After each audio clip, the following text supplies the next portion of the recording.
Hi, thank you for joining us on Goodwin Conversations. I'm Anthony McCusker, Goodwin's chair, and today I'm in our beautiful San Francisco office, and I have the pleasure of speaking with Mary O'Carroll.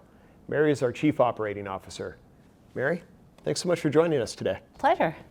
Looking forward to the conversation. Same here. Thanks for having me. So at the beginning of your career, you started first as an investment banker before you went to law firm or legal operations. Yes. Can you tell us a little bit about what inspired that change, what was involved, and maybe the early part of your career? Yeah, I kind of, like most people, fell into legal operations by accident. So I always wanted to be on Wall Street. I started my career as an investment banker. I went into management consulting after that. And then at the end of that, I was doing US-China consulting and spending a lot of time flying back and forth to China. So I said, okay, I'm going to stay put and find a job here.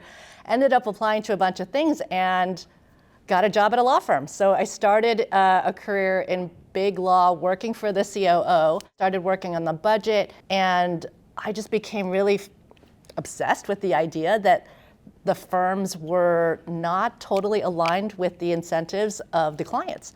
And I was asking a lot of questions about why do we do it this way and how does this possibly work, and are clients okay with this? And I just got really interested in transformation of the law or the legal practice. And so that kind of started my journey. I was at a law firm for a few years, ended up going to Google to head up their legal operations function, which really wasn't a thing when I first started. You joined us in August of 2024. What made now the right time to come back into law firm life? And I wasn't sure that now was the right time. Frankly, I never would have guessed that I would have come back to a law firm because change is so difficult in the structure that is inherent in every law firm. Goodwin is different, and I think Goodwin leadership is a lot of the reason why I decided that now was the right time. Because when I picked up the phone, I honestly was like, I don't have a lot of interest in running a firm or even scaling and growing a firm. If there's a firm out there that is ready to really think about redefining how legal services are delivered, rethinking the business model, thinking about how we can leverage technology and data and build the firm of the future really from the client's perspective, then that might be interesting to me. And that's what you guys all came to me and said, that's what we want to do. We really believe that. And we're so excited to have you help us in that journey. What is it that motivates you to bring your best each day? I think there's just so much opportunity. I mean, the time is ripe, and I feel a sense of urgency in the work that we're doing here because there's a lot of external pressure on our industry to be moving quickly and to kind of figure things out. I love the operational side of things. I think there's a lot that we can do, again, in leveraging data and technology and process improvement and redefining roles and responsibilities. But there's also a really interesting side that is creative in what we're doing, which is thinking about how do we go to market, how do we deliver legal services differently in the future. So that is all very exciting for me. I think it's operational excellence. I think there's a creativity aspect of it, and we're moving quickly. So all that combined gives me a lot of energy. There's so much, written and talked about AI and the promise of AI, the challenges that AI may bring to any industry. What are some of the aspects of AI that excite you or drive you to make sure we're prepared for? Yeah, look, I think AI is going to transform every single industry, and legal is no exception.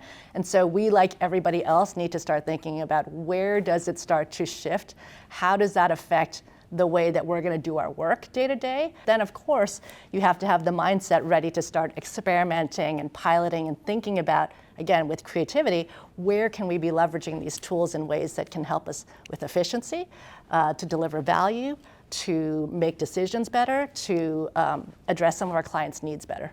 Yeah, I love how you talk about that, right? Not just the technical preparation, but also the mindset shift and cultural shift, that flexibility, the agility that we need to succeed. I'll shift gears a little bit on you. So you're the host of a very successful podcast called Pearls On, Gloves Off. So you're on brand today. Always. Could you tell us a little bit about what inspired you to start the podcast, and tell us a little bit about it? For me, it was an opportunity to help bring guests, bring people who had a voice and something to share in the community, and to showcase some of the stories. I've always thought about the legal ecosystem as a community of people, and there's so many experts, and there are so many people doing interesting things, and a rising tide lifts all boats. So the faster we can share the stories and learn from each other and not start from scratch, the faster the entire sort of industry can evolve. Yeah, I will say, just as someone that was on it and someone that watches it, you get terrific guests. Like it's really wonderful. A lot of dear friends. Yeah. Mary, thank you so much for talking with me today. I really enjoyed it. Such a pleasure. Thanks for having me. You bet. And thank you for joining us on Goodwin Conversations.